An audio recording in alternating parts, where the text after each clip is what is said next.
Olá, vamos começar mais um programa Humanização em Saúde. Esse programa é uma parceria da Conexão Médica e da Associação Vive e Deixe Viver.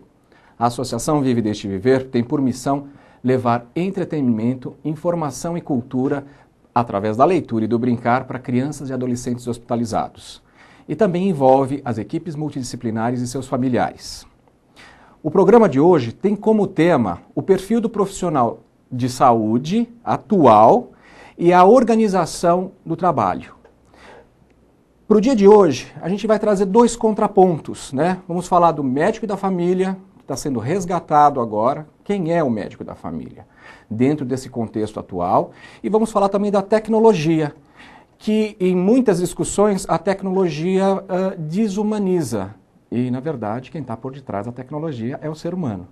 Vai ser muito bom o nosso programa de hoje. Nós vamos começar então com a nossa primeira convidada, que é a doutora Graziela Moreto. Ela é médica de família e é diretora da Sobranfa, que é a Sociedade Brasileira de Medicina de Família. Doutora Graziela, com você. Muito obrigada, boa tarde a todos. Gostaria de primeiro agradecer o convite de estar aqui hoje conversando com vocês sobre um tema que eu acho que é de fundamental importância hoje em dia para o profissional, né? Vamos falar um pouco do profissional de saúde. Eu vou falar um pouco sobre a minha experiência, como eu sou diretora da Sociedade Brasileira de Medicina de que tem uma preocupação, um foco realmente na formação e na educação do profissional, mais voltado realmente para o médico, e a importância do humanismo na formação desse profissional. Nós temos hoje em dia, um foco importante com o estudante de medicina. Então, como nós temos alguns recursos didáticos para estimulá-lo, né, a voltar realmente a perceber a importância no humanismo, no relacionamento médico-paciente, no relacionamento com um colega de turma, um relacionamento com família, um relacionamento de uma maneira geral. Então, nós usamos, e que recursos nós utilizamos eu vou falar a princípio dos recursos didáticos voltados para o humanismo. Depois eu vou falar um pouquinho sobre a medicina de família, que seria um caminho de incentivar o humanismo. Então, nós utilizamos, uma das formas, né, que nós utilizamos para estimular o humanismo é através das artes, né? E as artes, a gente inclui cinema, nós mostramos nós temos turmas de primeiro até sexto ano de uma faculdade de medicina, onde nós mostramos cenas de filmes. O interessante é que são cenas não médicas. E pode estar perguntando, o que o cinema, né, que tem qual é a relação do cinema com o estudante de medicina, com o humanismo, o que isso tem, qual é a conexão de tudo isso? A nossa experiência, que começou em 1999, nós começamos a desenvolver esse trabalho com estudantes de medicina focados no cinema, tem sido muito, muito interessante. E como que é a dinâmica disso? São mostrados cenas de filmes para os estudantes, e depois que mostrado essas cenas, mais ou menos meia hora de cenas de filmes, é dado espaço para o estudante falar aquilo que ele sentiu quando estava assistindo às cenas. E o interessante é que ele levanta temas, ele faz uma reflexão da vida dele, faz reflexão em cima do relacionamento com os pais, de que não tratou bem o paciente quando viu o paciente. Então a gente tem notado que realmente o cinema é uma forma de estimular o estudante a fazer uma análise, uma reflexão das atitudes dele. E essa reflexão faz ele pensar realmente todo esse enfoque humanístico, a importância de você, voltando um pouco mais para o lado, né, da relação mesmo com o paciente, a importância de você conhecer aquele paciente que está na sua frente. E o cinema cinema nós também já utilizamos literatura, ópera, ele faz com que o estudante se aproxime um pouco mais desse lado humanístico, né? E, então nós temos tido realmente uma experiência muito interessante com as artes, né? Principalmente o cinema, mas temos a ópera também e a literatura que faz o estudante refletir e desenvolver esse lado humanístico. E a medicina de família, né, nesse contexto do humanismo? É que a medicina de família, hoje em dia, ela é uma especialidade já reconhecida, como qualquer outra especialidade, como cardiologia, como pediatria. Hoje ela já está reconhecida mesmo. E, na realidade, é um resgate, né? A medicina de família é um resgate daquele médico que a gente chama o médico de antigamente. Aquele médico que conhecia a pessoa, que conhecia o paciente que estava na sua frente, conhecia a família, conhecia os problemas, né, que estavam todos envolvendo. Porque a gente sabe que hoje a doença, o que é a doença? Né? A doença realmente é um desequilíbrio que está dos fatores que envolvem, né, que é os fatores biopsicossocial, né, envolvidos no desenvolvimento da doença. E se você não tem esse conhecimento dos fatores que estão relacionados com o estar doente, às vezes a gente não se foca só na doença, às vezes a gente não consegue ter um diagnóstico ou mesmo um tratamento eficaz. E o humanismo, né, a arte, ele ajuda nisso, ele ajuda ao médico a entender o paciente que está na sua frente, né? Porque a arte, o que é? Você, através da arte, você entende melhor as emoções, a literatura, né, faz você entender melhor o ser humano. E você entendendo melhor o ser humano, você consegue entender melhor o paciente que está na sua frente. Então, o médico de família hoje, a preocupação dele principal? Realmente é com a pessoa. A gente fala que a medicina de família é a medicina centrada na pessoa, né? E essa pessoa, ela tem a influência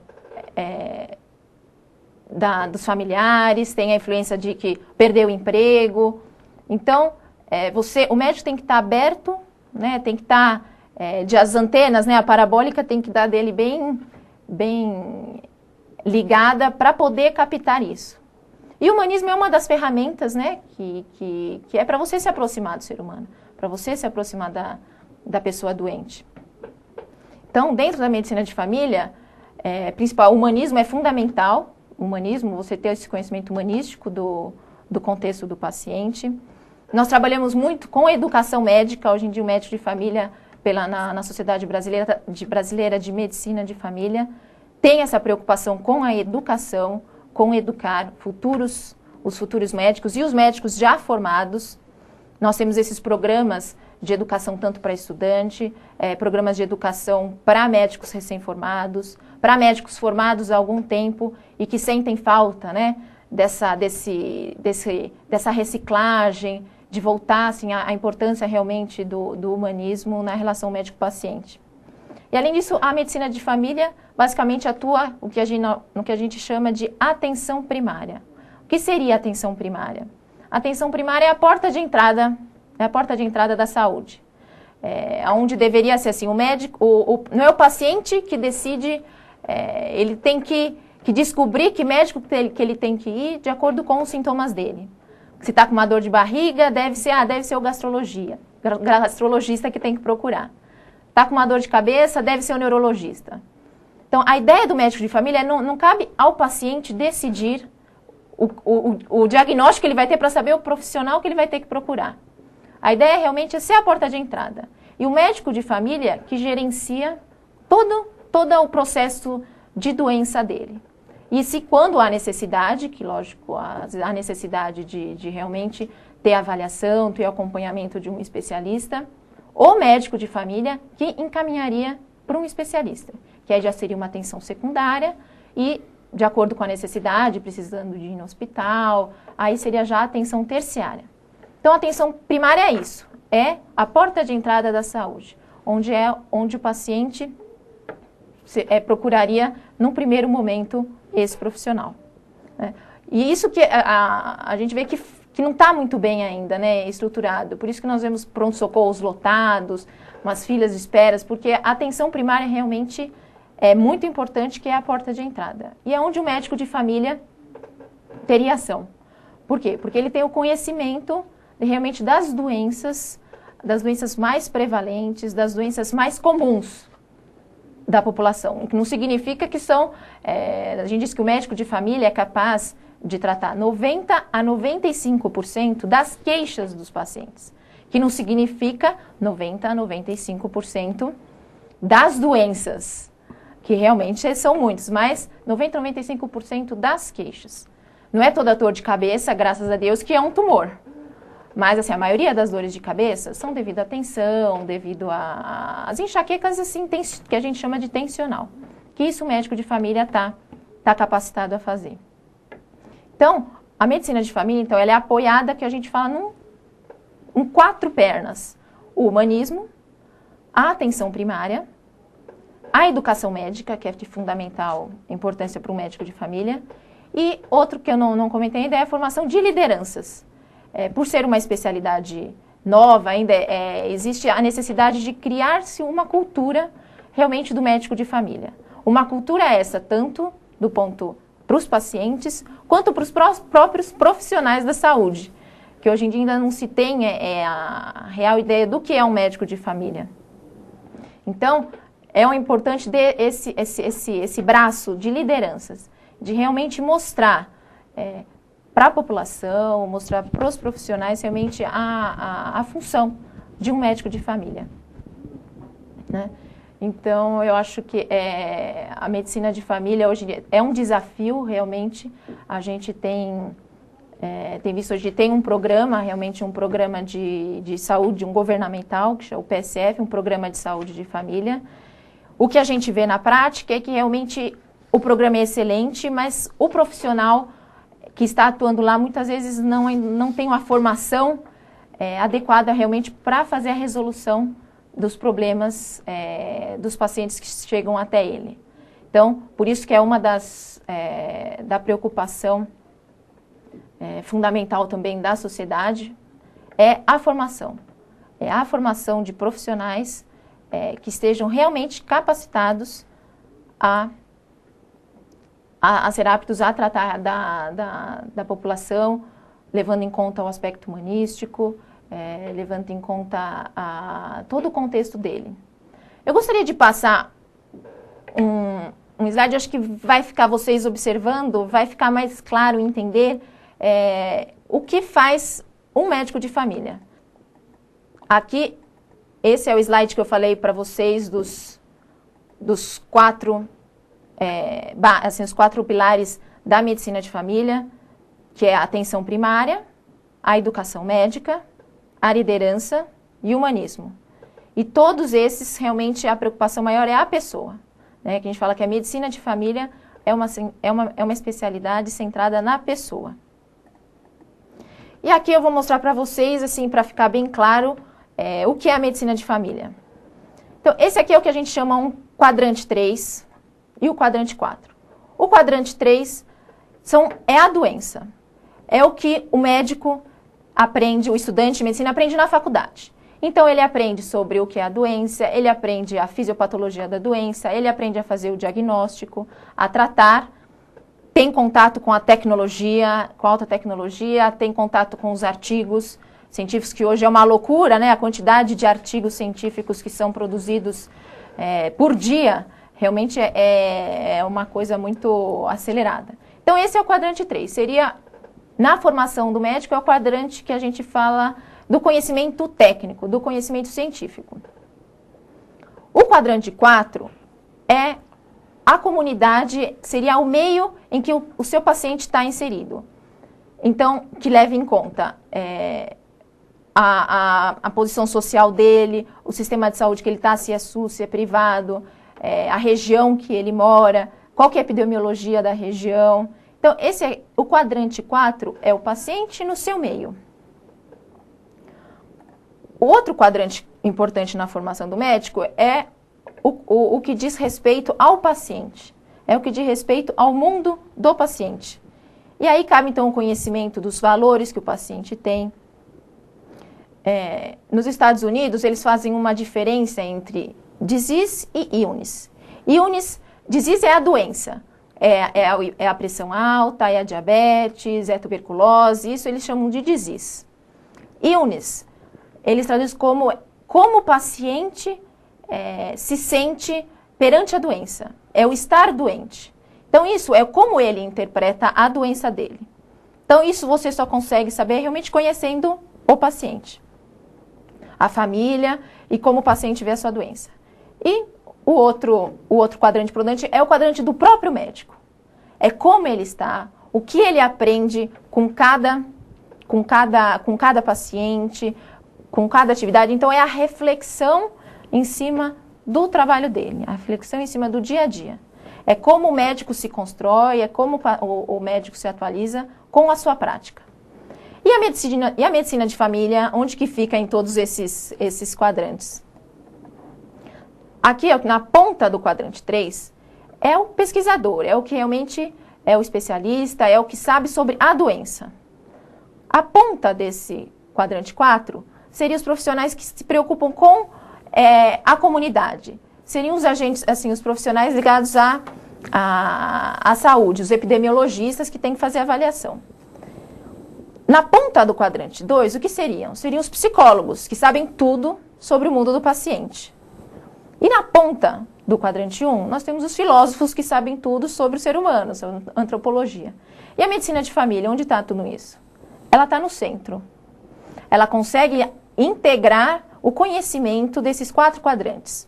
Ao mesmo tempo que ela está atualizada na parte científica das doenças, sabe fazer os diagnósticos, ela leva em conta o contexto que o paciente vive, leva em conta como ele vê a doença dele e ele reflete em cima da prática dele. Então, a medicina de família estaria no centro, integrando esses quatro conhecimentos.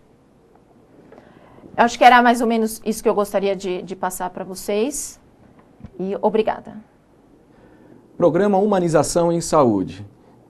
Para você que está nos assistindo, participe. Mande suas perguntas, informações, cases, aquilo que está acontecendo de melhor dentro do ambiente da saúde.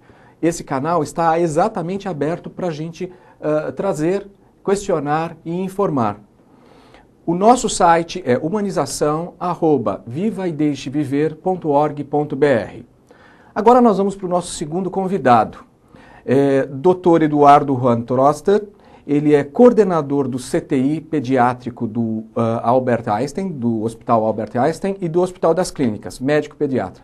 Doutor, a palavra é com o senhor. Eu acho que é um assunto extremamente importante, porque os médicos e os profissionais da saúde de forma geral têm uma preocupação muito grande com o aspecto biológico do paciente. Então, se um paciente tem uma pneumonia, ele fica preocupado de acertar qual antibiótico que ele vai dar. Se o paciente tem um problema que vai para uma terapia intensiva, tem uma insuficiência respiratória, ele fica preocupado como é que ele vai acertar o aparelho, né, os parâmetros ventilatórios.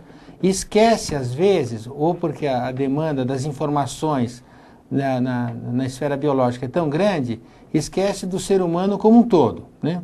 No seu aspecto espiritual, religioso, emocional, social, né? E acaba se restringindo a um aspecto que é importante, que ele seja um bom no aspecto técnico-científico, mas não esqueça que ele está frente a um paciente, uma pessoa, né? A gente sempre fala que não tem doenças, tem doentes. Cada doente faz a doença de um jeito, o impacto emocional é diferente, conforme a expectativa de vida dessa pessoa. Então, acho que os profissionais de saúde têm que ter essa preocupação grande de transmitir o conhecimento que eles têm para uma assistência a outro ser humano, como tratar um relacionamento médico-paciente, que é um relacionamento humano, com respeito mútuo e tudo. O Conselho Regional de Medicina fez até uma apostila, está num programa de educação grande, para melhorar o relacionamento médico-paciente, né? Como foi apresentado o programa de saúde na família, resgata um pouco essa posição do médico, mas em qualquer setor, o médico que vai fazer uma imagem, o médico da terapia intensiva, do pronto-socorro, sempre tem que ser um relacionamento entre seres humanos. Então é importante o médico sempre se dirigir ao paciente olhando no olho, chamar pelo nome, né? Por exemplo, tanto no Hospital das Clínicas como no Hospital Albert Einstein, Quando a gente entra para ver o paciente, já sabe o nome dele, o nome da mãe, o nome do pai, se tem irmãos, qual que é o hobby principal da criança, né? E outra coisa extremamente importante, pelo menos na área pediátrica, que a gente defende muito, inclusive o Estatuto da Criança e do Adolescente coloca isso como um direito que a criança tem, que é a presença dos pais junto com a criança internada. Eu acho que isso é de uma relevância grande. Eu vivi a época em que isso não era um fato, né? Não era uma vivência, tanto faz no hospital público como privado. Isso ajuda muito, porque a mãe é uma advogada, ou o pai é um advogado da criança, né? Então, vê as necessidades que a criança tem, as angústias que ela tem. Isso acaba diminuindo muito a medicação para sedação e analgesia, porque a criança se sente mais segura com os pais. E eu acho que toda gestão na área de serviços tem que ser voltada ao cliente. Na área de saúde, em especial, isso é um fator real, não só ao paciente, como à família do paciente. Porque eu falo mais como pediatra, mas quando você tem uma criança doente, a família está desestruturada. Então, você tem que ter os profissionais da área de saúde voltados às angústias da família. Então, eu acho que tem que ser uma preocupação tanto de quem tem cargo administrativo como quem está na linha de frente. A outra perna da conversa, que eu acho muito importante, é o nível de estresse dos profissionais hoje, né? O profissional de saúde hoje no Brasil, e isso eu acho que independe do nível dele, se é fisioterapeuta, se é médico, se é auxiliar de enfermagem, se é enfermeira, né? Ele está sobrecarregado de trabalho. O habitual é ter 2 empregos, 3 empregos, uma carga horária de trabalho muito grande, uma remuneração muito aquém da responsabilidade do profissional.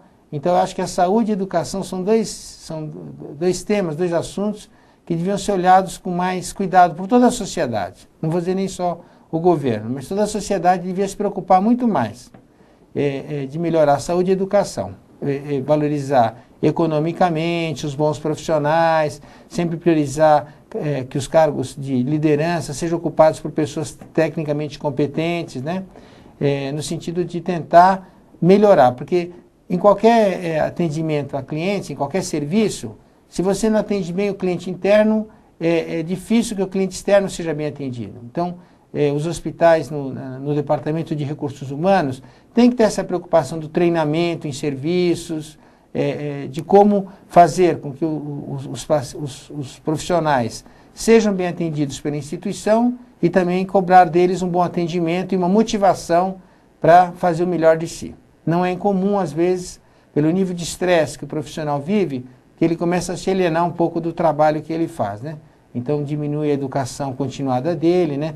Porque com a quantidade enorme de informações que existem na área de saúde, o profissional que deixa de estudar, ele cai em obsolescência muito rápido. Então, eu acho que é muito importante o cuidado do profissional. A outra coisa importante, que em bioética a gente chama de imperativo tecnológico, né? O fato de existir uma tecnologia não é obrigado a usar. Como foi feito na apresentação pelo Sr. Valdir, a tecnologia toda é dirigida pelas pessoas. E as pessoas têm que ver qual que é a indicação dessa tecnologia, quando ela deve ser utilizada, e conversando com o paciente. Hoje a medicina tem a preocupação muito grande, e vários hospitais têm comissões de bioética, especificamente nesses 2 que eu trabalho, as comissões de bioética têm essa preocupação de defender o paciente, né? De se preocupar de fazer para o paciente o que é mais adequado para ele. E quem melhor sabe isso é o próprio paciente. Então, você ouviu o paciente, né? Sempre quando você fala com um médico, um bom clínico, você fala que ele tem um bom olho clínico. Aqui a gente falaria que ele devia ter um bom ouvido clínico, ele saber ouvir as angústias, os anseios, as preocupações, e não ficar achando que ele está fazendo a medicina que cientificamente é mais correta, que é a melhor medicina. Além disso, ele tem que ver se o paciente quer aquela medicina, né? Que é respeitar a autonomia do paciente. Em pediatria, normalmente, a autonomia é feita ouvindo os pais.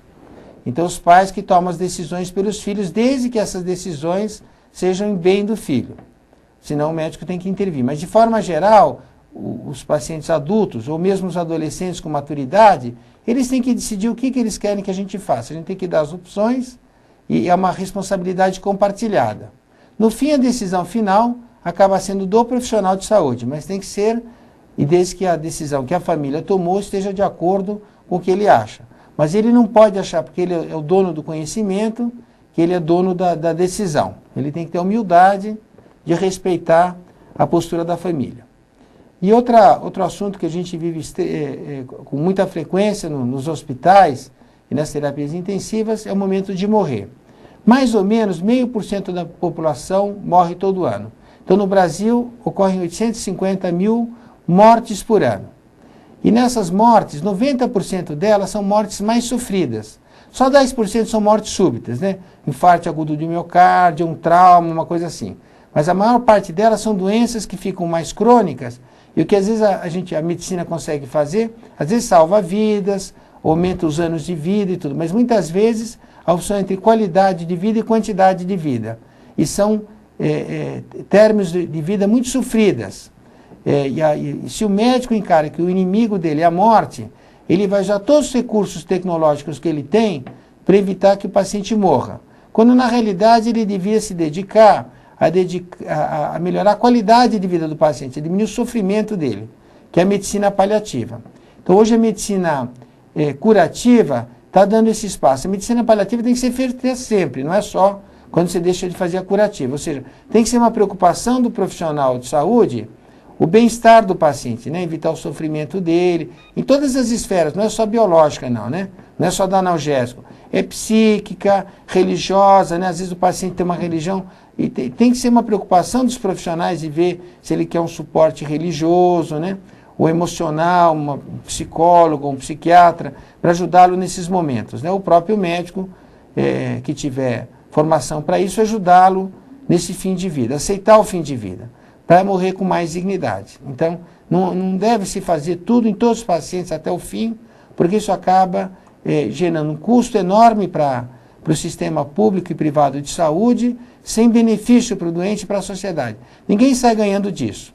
E o aspecto legal, por exemplo, no estado de São Paulo, tem uma lei do Roberto Gouveia, que foi sancionada pelo Mário Covas, em março de 99, que fala que os pacientes e seus familiares têm o direito, é uma lei sobre os direitos dos usuários do sistema de saúde, público e privado, que eles têm o direito de escolher os métodos diagnósticos, as intervenções terapêuticas, local de ser tratado e local de morrer.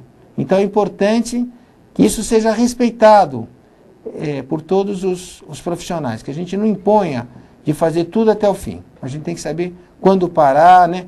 Havendo um consenso entre os profissionais da área de saúde, conversar com a família, né? E escrever tudo isso, registrar bem no prontuário do paciente. Então, acho que uma coisa importante é os médicos pensarem um pouco sobre a morte. Por isso que eu acho que, às vezes, naquela correria dos profissionais, eles acabam não tendo muito tempo para a vida pessoal deles. Eles acabam tendo uma vida muito atribulada, correndo muito e tal, e às vezes não tem essa paz interior para encarar a morte como uma coisa que faz parte da vida, é um complemento da vida, não é contra a vida, né? Todo mundo que nasce vai morrer. Então, o fim de vida tem que ser mais respeitado pelos profissionais, né? No sentido de fazê-la da melhor forma possível. Então, isso é um assunto que é muito debatido em ética, né? Que são os dilemas terminais, os dilemas éticos do paciente terminal.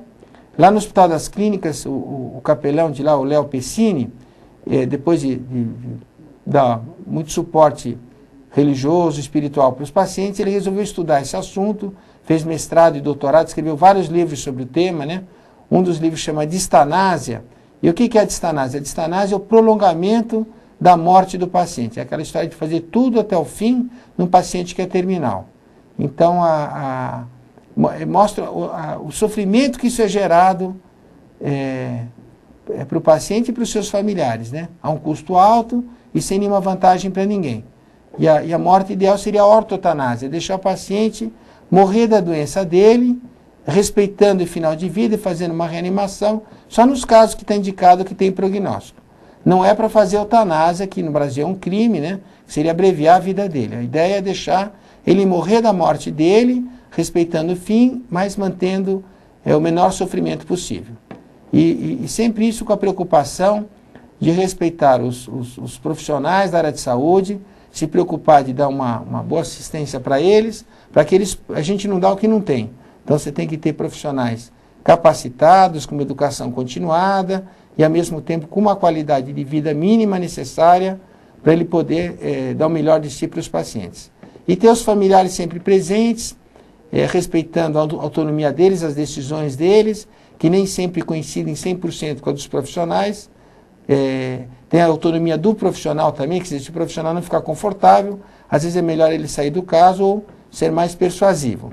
Mas se o tempo inteiro existe esse diálogo entre o paciente, os familiares e o profissional de saúde, isso acaba, quando chegar nos momentos mais críticos, também é mais fácil a persuasão. Se o profissional da área de saúde nunca discute com os familiares, ele vai tomando as decisões, os exames que ele vai solicitar e tal, e a comunicação é muito inadequada, acaba prejudicando um pouco as decisões finais, porque daí não cria um vínculo de confiança do profissional com os pacientes, né? E finalizando, eu queria chamar a atenção que tem que ser uma preocupação de toda a equipe isso. Por exemplo, lá no Hospital das Clínicas, na CTI Pediátrica, a gente tem um médico, o Dr. Daniel Katayama, que ele cuida mais dessa área. Então, ele é o que mais conversa com os pais, faz o grupo de pais, ensina os residentes a conversarem com os pais. Então, ele sabe características, dificuldades da família, preocupações da família. E, com isso, ele facilita muito o trabalho do resto da equipe. Mas isso tem que ser de toda a equipe, não pode ser só um especialista em humanismo, né? Como foi colocado pela Graziella anteriormente, né? Tem que ser uma das pernas do atendimento a parte humanística, não pode ser uma coisa desvinculada do resto, né? Então, eu acho que essa preocupação do profissional se dirigir, chamar pelo nome, ir com o crachá mostrando o nome dele, porque já vai criando um vínculo grande, vai pedir alguns exames, explicar para a família quais são os exames, quais são os riscos, qual a alternativa. Isso facilita muito a humanização no atendimento. Obrigado. Programa Humanização em Saúde. Mande seus questionamentos para a gente, seus bons exemplos dentro dos hospitais, dentro das casas de apoio. O que vale a pena é discutir a humanização e saber que tudo isso é em prol do próprio ser humano. humanização@vivedeixeviver.org.br. Eu quero agradecer imensamente a excelente explanação dos dois doutores aqui, viu? Mas a gente está falando, por incrível que pareça, quando a gente fala da família e da tecnologia, tem uma desassociação. E a gente está falando também de um grande varejo, né? É muita gente precisando ser atendida e é um estresse também de quem está atendendo nesse processo. Aí a doutora colocou com grande propriedade assim, estamos criando a cultura do médico de família, mas essa cultura já existia. Em algum momento ela se perdeu. E quando a gente fala de tecnologia, automaticamente nós estamos falando de impacto econômico, né? Porque a tecnologia ela visaria cada vez mais a descoberta mais rápida por um custo menor. Será que é isso que vale? Eu queria que mais ou menos vocês colocassem, eu dissertassem alguma coisa em cima desse contraponto, né? Já existia isso, o médico de família já existia. O meu pediatra é meu pediatra até hoje, tá? Ele cuida de mim e cuida da família também, né? E é uma coisa que foi preservada. Será que todos devem ter esse direito? E como é que a gente vai garantir esse direito se é uma política pública a saúde no nosso país? Doutora? Bom, eu acho que quando eu quis dizer de criar a cultura, é criar a cultura de você ter o seu médico.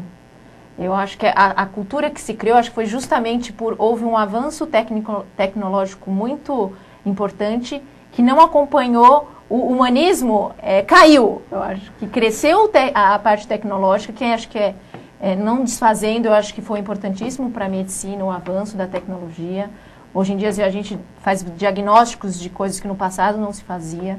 Existem drogas hoje em dia que hoje se trata a tuberculose, hoje não há necessidade de ir para Campos do Jordão. Então a tecnologia é importantíssima, mas deixou-se a desejar muito, o humanismo caiu.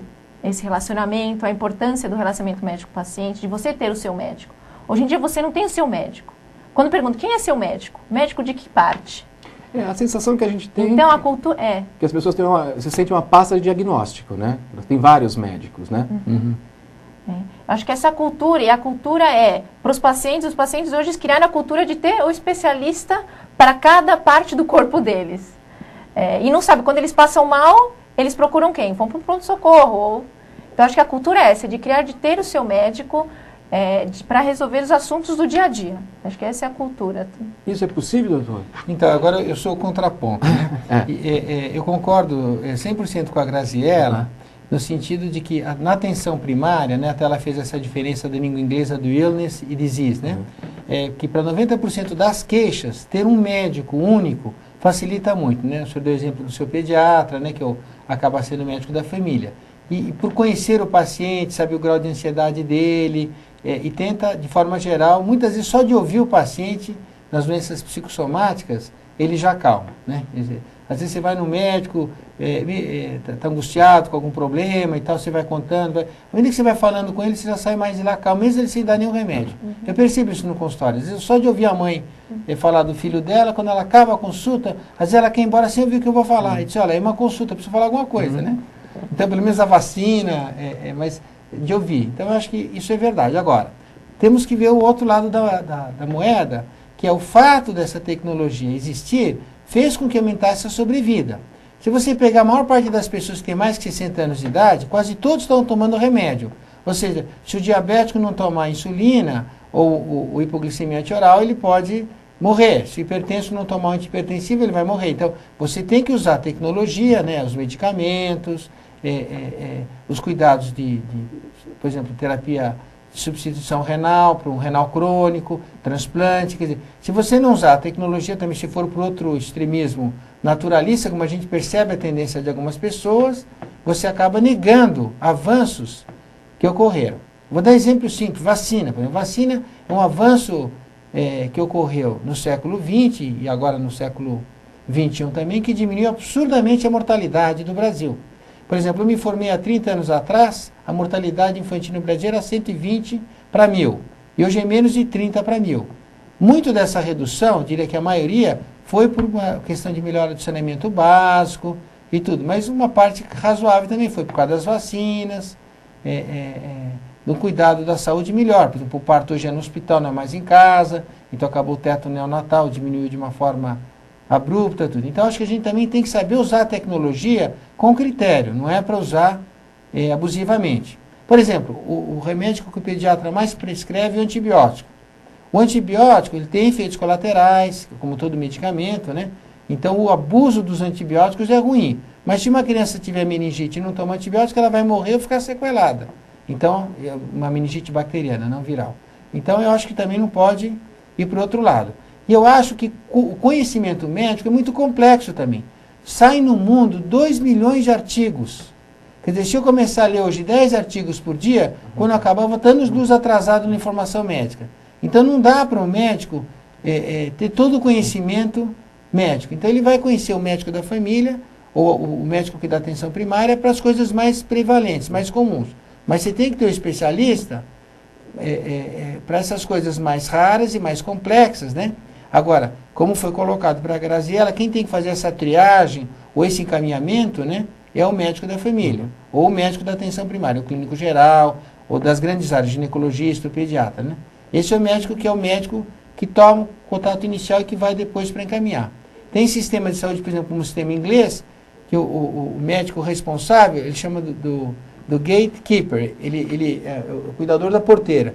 Ele evita, porque também tem um custo elevado. Hoje uma criança que está doente, ela, apesar do pagamento para o sistema de saúde ser baixo, mas ele pode ir no lugar que ele quiser, e às vezes faz um montão de exames para a mesma doença. Se ele tivesse um médico com bom vínculo, talvez ele pudesse trabalhar um pouco a ansiedade e saber que vai demorar alguns dias a doença, né? Então eu acho que, por um lado, a tecnologia aumentou muito a eficiência da medicina, mas por outro, o uso indiscriminado acaba sendo prejudicial. E a história do custo que foi colocada... É uma coisa interessante que a gente precisa colocar. É uma coisa interessante, é uma coisa muito presente. O custo da medicina aumentou no mundo inteiro. Só para dar uma ideia de números, eu vou dar o exemplo do país que gasta mais no mundo.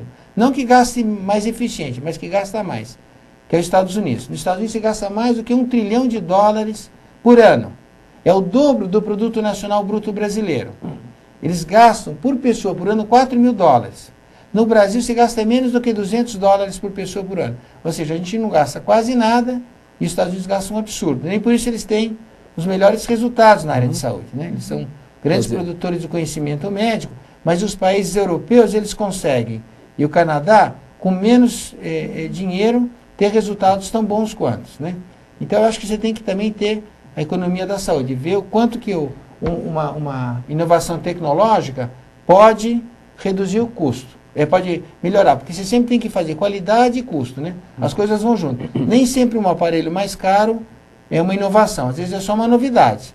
Então, você tem que ter um critério de avaliação disso. Quando a gente fala sobre a educação, né, acho que tudo isso está implícito na educação. Foi colocado no seu texto que o Brasil investe pouco em educação, e educação fundamental, antes do indivíduo desejar ser médico ou trabalhar na saúde, quer dizer, a educação não está sendo bem cuidada, né? Visto todos os dramalhões mexicanos que a gente está assistindo aí pelas notícias, né, infelizmente. A saúde também acaba sendo o grande fator prejudicial, porque nós estamos falando o quê? Nós estamos falando de 3 grandes polos de importância: educação, saúde e meio ambiente. Se você não conserta isso, e a educação como a mãe de todas as causas, é complicado. Já que medicina de família é uma especialidade, como é que isso está sendo encarado e quanto que é a procura? Como é que é isso? Se esse é o primeiro ponto de partida, que dali para frente é que vão se desenrolar, é que vão melhorar impactos, por exemplo, na gestão.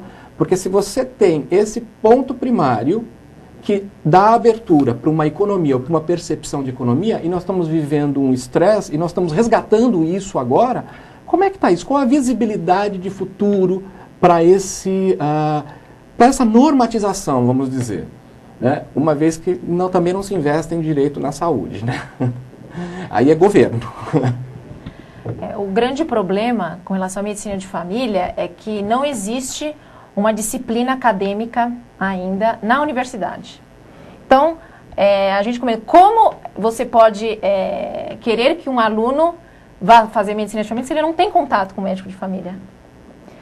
Porque o estudante, pelo menos eu vejo assim, você, na sua formação, você se espelha muito num professor, eu quero ser como ele, eu gostei do que ele faz, eu quero ser ídolos, né? Exatamente. Precisa de um modelo. Então, o grande problema hoje que eu vejo da medicina de família, para poder realmente ter um crescimento, ter na universidade uma disciplina de medicina de família. Para você poder, assim, despertar naqueles que tenham vocação, que tenham interesse em ser médicos de família, que tenham interesse em fazer essa atuação, poder falar, é isso que eu quero. Fica difícil escolher se você não conhece, né? Bom, então isso não está oficializado, vamos dizer assim. Ele está oficializado como especialidade. Mas não dentro da universidade. Na universidade não tem uma cadeira. Será que na universidade a gente não precisa mexer em outras coisas, doutor? Olha, além disso que a Graziela colocou, uma coisa que está mudando um pouco é o que eles chamam do PBL, do Problem Based Learning. Ou seja, em vez de ensinar e dar as aulas assim com um conhecimento já pronto, né, preparado, um pouco como na sua apresentação inicial agora, da discussão do assunto. Então, existem algumas faculdades, por exemplo, no Brasil, a primeira faculdade que fez isso foi em Marília, que é de você dar para os alunos um problema, por exemplo, um senhor de 45 anos tem uma dor precordial. Que pode ser isso? Aí eles vão procurar nos livros de clínica médica, depois eles vão procurar no livro de anatomia o que tem na região do precórdio, o livro de fisiologia, como é que funciona o coração. Então, ele vai integrando a informação que é como a prática do médico deveria ser. É um pouco como se fosse, fazendo uma analogia, desculpa a ousadia para quem faz pedagogia, com o construtivismo, né? Que é uma forma de você construir o conhecimento, né? Então você deixa a criança dar um tema para ela e ela vai construindo o conhecimento.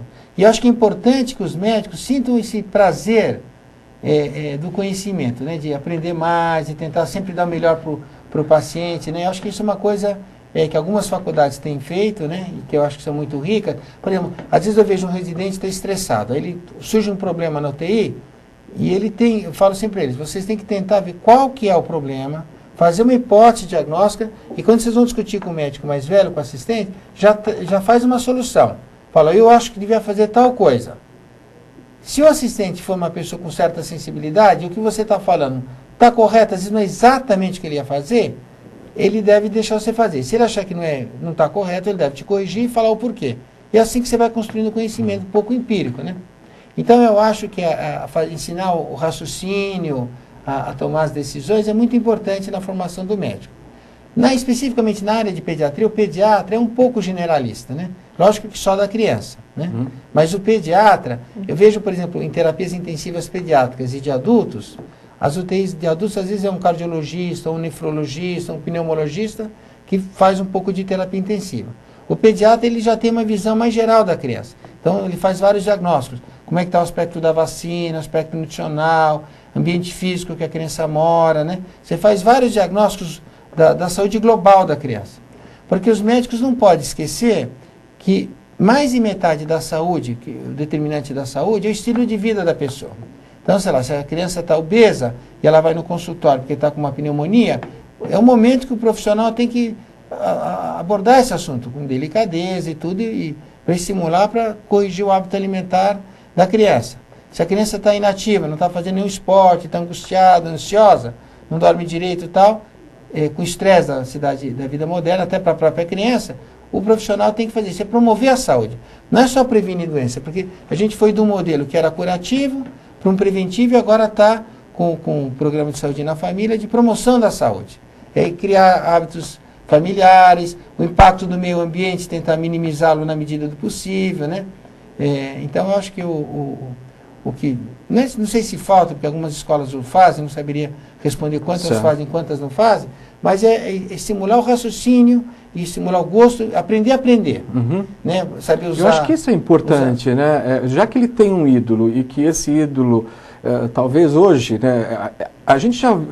vivenciando há 8 anos, a gente percebe que alguns ídolos são fantásticos, mas na hora do vamos ver, o estudante não coloca muito em prática, né? Porque até aquela coisa assim do não se aproximar, não tocar, não estar... A gente ainda enxerga muito isso até como voluntário dentro desse processo. E a doutora começou exatamente a dissertação dela falando sobre a experiência de colocar filmes, de colocar... eu sou coordenador do curso de Relações Públicas na FAAP, a gente acabou de fazer um Master de Tecnologia do Ensino para a gente aprender a reeducar ou educar o adulto. Quer dizer, é pedagogia e andragogia. Tem que fazer alguma coisa diferente para despertar as cognições desse indivíduo para que ele aprenda de fato, é o aprender a aprender. Eu quero aprender com você. Mas e quando eu não tenho... Quando o meu ídolo, na verdade... que está me ensinando não é exatamente aquele que eu quero ser, né? Que na verdade é ele que está ali.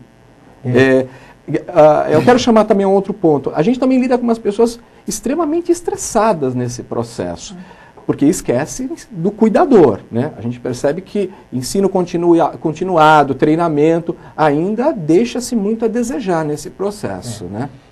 Então, com relação ao estresse do profissional, tem um pessoal da Universidade de Newcastle, na Grã-Bretanha, que escreveu um livro chamado Estresse nos Profissionais de Saúde. E denota muito isso no primeiro mundo. Imagina no nosso sofrido Brasil como é que é. Que o estresse é muito grande, né? Isso acaba passando para os profissionais mais jovens, né? Que tem, como a Graziela falou, a necessidade de ter um modelo, né? Então, a primeira coisa é desmistificar o ídolo, né? Ou seja, todos nós somos seres humanos com limitações, com idiosincrasias, com falhas, né? Então, a primeira coisa importante, acho que o médico deve ter humildade de não ser onipotente, de saber a resposta de tudo o tempo inteiro.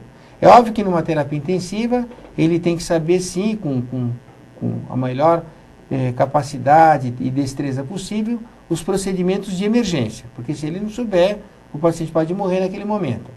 Mas, tirando essas situações de emergência, tudo o resto ele tem direito, e não só direito como dever, eu diria, de se informar adequadamente. Então, hoje, uma coisa que facilita muito é a acessibilidade à informação. Então, se você tiver internet, por exemplo, num hospital, e você tem acesso aos principais bancos de dados, e a informação pré-digerida já, né, para não se perder com a explosão de informação, faz com que o aprendizado seja comum a todos. Eu acho que o grande mérito... digamos hoje do PBL, desse tipo de coisa, é a humildade, quer dizer, a informação técnico-científica. Eu aprendo muito mais hoje com os médicos mais jovens do que com os médicos mais velhos, porque o mais jovem é mais ágil no computador, então ele fala, olha, Troço internou uma criança com tal doença, síndrome de Alper, já peguei um artigo aqui para a gente ler hoje, e você acaba aprendendo até mais que os mais jovens. Então eu acho que o modelo deve ser um modelo de humildade, né? De saber que não dá para o médico hoje saber tudo, mas, ao mesmo tempo, ele é obrigado a estudar. Só para exemplificar isso, por exemplo, eles fizeram um estudo em Oxford, na Inglaterra, e perguntaram para os médicos quantas horas eles tinham estudado na última semana. Eu estou fazendo essa pergunta para quem está ouvindo agora. Quantas horas você estudaram na última semana? Como era uma pergunta e a resposta era anônima, as pessoas foram honestas. Não responderam o que elas teriam gostado de estudar ou que realmente estudaram. Então, 1/3 dos médicos não tinha estudado nada. 1/3 tinha estudado 1 hora, numa semana, não um dia. E 1/3 tinha estudado mais do que 1 hora por semana. Obviamente que esse 1/3 era dos mais jovens, a que estudou 1 hora era dos médicos com menos de 10 anos de formado, e com mais de 10 anos de formado, muitos médicos não tinham estudado absolutamente nada naquela última semana. Então, mostrando que a educação continuada é uma coisa presente, né? E eu acho que tem várias coisas que, quando você se forma, você não tem com obsolescência da informação. Por exemplo, o programa de saúde na família. Eu vou dar um exemplo de antibióticos. Eu me formei em 76, só tinha uma cefalosporina, só de primeira geração. Então, se eu tivesse restrito meu conhecimento naquela época, eu estaria hoje completamente defasado com relação ao uso de antibióticos para as bactérias cada vez mais agressivas e tudo. Então, acho que a educação continuada tem que ser uma coisa estimulada por todos os serviços, os serviços públicos e privados. Os hospitais, por exemplo, o Einstein fez um programa de educação médica continuada. Para você ser médico do hospital, você é obrigado a ter um número mínimo de créditos. As sociedades de especialidades e a AMB estão brigando para isso.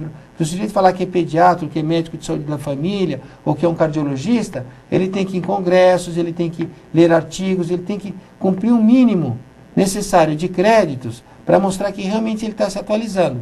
Porque senão ele vai começar a se alienar do trabalho dele.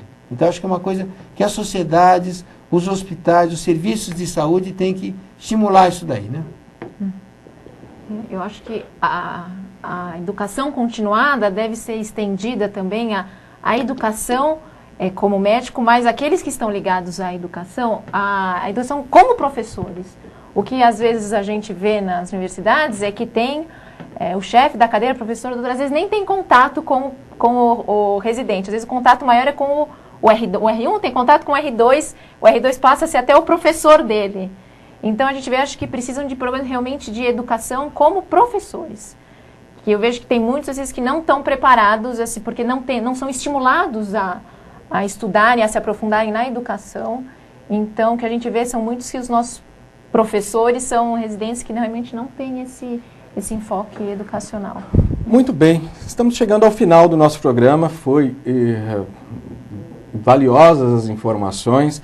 Eu acho que é uma provocação também, eu acho que os nossos governantes, a nossa saúde está precisando de um novo olhar. Isso é mais do que claro.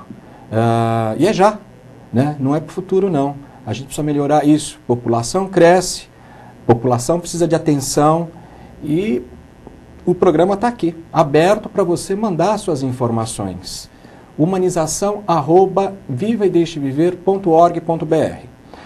Doutora Graziela, muito obrigado pela sua participação. Vamos chamá-la de volta, tá? Porque acho que tem muita coisa a ser discutida e vamos, quem sabe na próxima, torcer para que a disciplina médico de família esteja implantada em vários lugares.